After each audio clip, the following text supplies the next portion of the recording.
নমস্কার বন্ধুরা, বং এনজয় চ্যানেলে তোমাদের সবাইকে জানাই সুস্বাগত। আশা করি তোমরা সবাই ভালো আছো। আজকে আমার রেসিপি হচ্ছে পদ্মা নদীর চুনো মাছের ঝাল।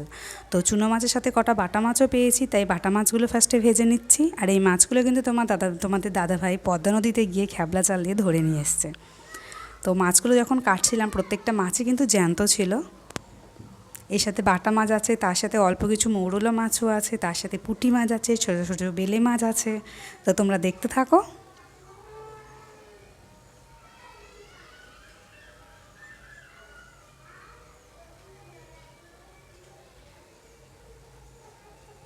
জ্যান্ত মাছের ঝালই বলো ঝোলই বলো, খেতে কিন্তু টেস্ট হয় খুবই বেশি। আর এগুলো কিন্তু বেশি উপকার বাচ্চাদের জন্য, কারণ আমার মা ছোটোবেলায় বলতেন যে পুঁটি মাছের মাথা খেলে নাকি চোখের জ্যোতি বাড়ে। জানি না কতটা সত্যি কি মিথ্যে, কিন্তু মার সেই কথাগুলো এখনও মনে পড়ে।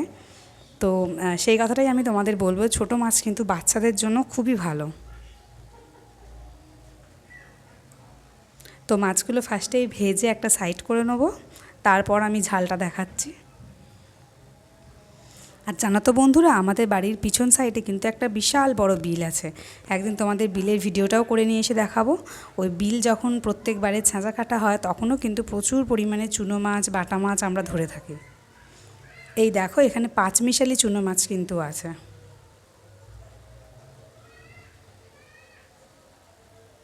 আর এখনকার দিনে শহর এলাকায় কিন্তু চুনো মাছ, বিশেষ করে জ্যান্ত চুনো মাছ বলো বা পুঁটি মাছ বলো, এগুলো কিন্তু প্রায় দেখাই যায় না।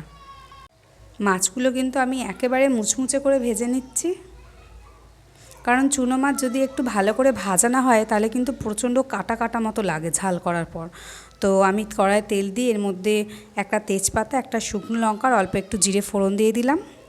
ফোড়নটা ভালো করে ভাজা হয়ে গেলে তার মধ্যে আমি দিয়ে দিচ্ছি কেটে রাখা পেঁয়াজ। আমি এখানে 2টো পেঁয়াজ ব্যবহার করেছি। পেঁয়াজটা একটু লাল করে ভেজে নেবো।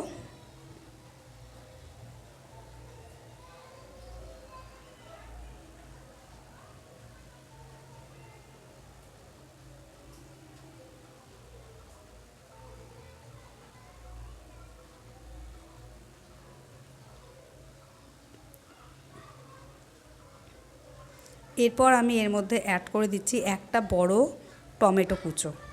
টমেটো কুচোটা দিয়ে কিন্তু আমি একটু অল্প লবণ দিয়ে দিলাম, যাতে টমেটোটা ভালো করে গলে যায়।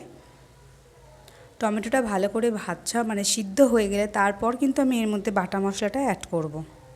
নাহলে কিন্তু টমেটো থেকে একটা খুব বাজে কাঁচা গন্ধ বেরোয়। টমেটো কাঁচা মাখা খেতে তো ভালোই লাগে, কিন্তু কোনো রান্নাতে যদি টমেটোর কাঁচা গন্ধ বেরোয়, তাহলে কিন্তু আমার তো অন্তত খুব খারাপ লাগে।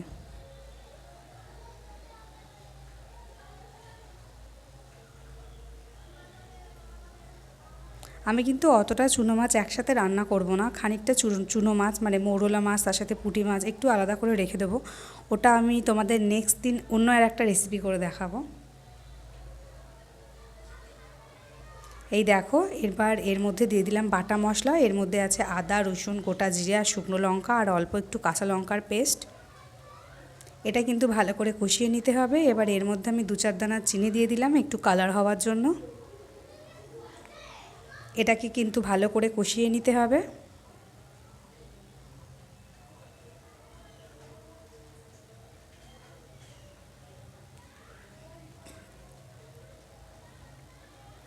এরপর আমি এর মধ্যে অ্যাড করে দিচ্ছি অল্প একটু হলুদের গুঁড়ো।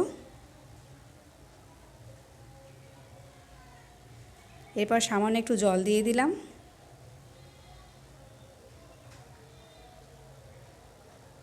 মশলাটা কিন্তু তেল ছাড়া পর্যন্ত একটু নাড়াচাড়া করতে হবে। তেলটা ছেড়ে গেলে তারপর আমি এর মধ্যে যতটা জল লাগবে ততটা জল দিয়ে দেবো।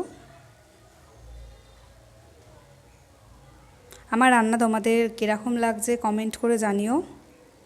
আর তোমরা কী ধরনের রান্না দেখতে পছন্দ করো বা কী ধরনের রান্না তোমরা দেখতে চাও সেটাও জানিও। আমি চেষ্টা করব সেগুলো তোমাদের করে বানিয়ে দেখানোর।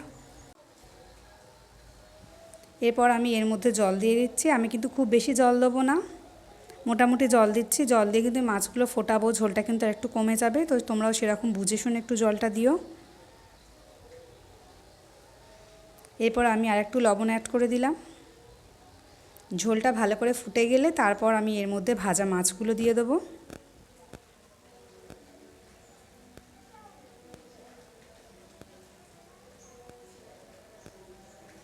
এই দেখো ঝোলটা ফুটছে, এবার আমি মাছগুলো এর মধ্যে দিয়ে দিচ্ছি।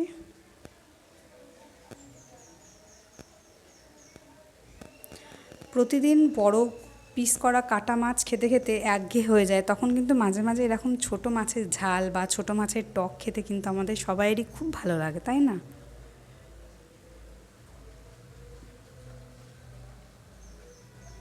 আর এখানে কিন্তু যে কটা পুঁটি মাছ আছে বলো বা মৌরলা মাছ বলো বা যে কটা বাটা মাছ আছে, প্রত্যেকটা মাছের পেটে কিন্তু ডিম ভর্তি ছিল। যেহেতু নদীর মাছ, পদ্মা নদীর মাছ, খেতেও যেরকম সুন্দর টেস্ট, আর সেরকম মাছগুলোর পেটেও কিন্তু ডিম ছিল, তাই স্বাদে কিন্তু আরও মানে অনেক গুণ বেশি ভালো লাগছিল।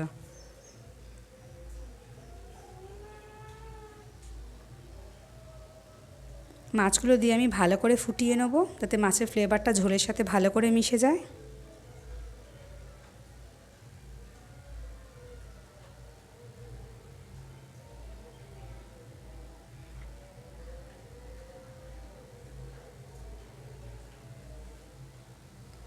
নামানোর খানিকক্ষণ আগে এখানে আমি দিয়ে দিলাম 1 চামচ সর্ষের তেল। সর্ষের তেলটা দিয়ে অল্প একটু ফুটিয়ে নেব, নিয়ে তারপর এটাকে আমি গরম গরম সার্ভ করে দেবো। আমরা কিন্তু এটা গরম ভাতের সাথে খেয়েছি। গরম ভাতের সাথেই যদিও চুনো মাছের ঝালই বেশি ভালো লাগে, সেটা তো আমরা সবাই জানি।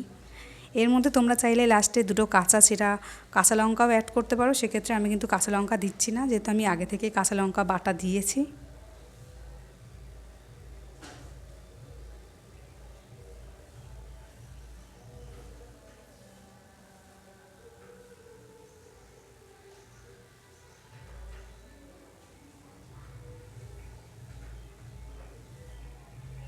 দেখো মাছের ঝালটা রেডি হয়ে গেছে, এবার আমি তুলে নিচ্ছি।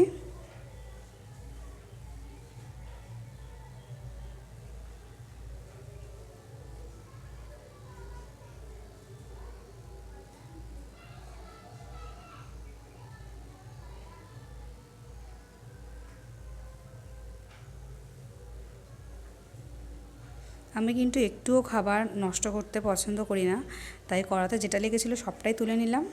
এই দেখো, খেতে কিন্তু দারুণ হয়েছিল।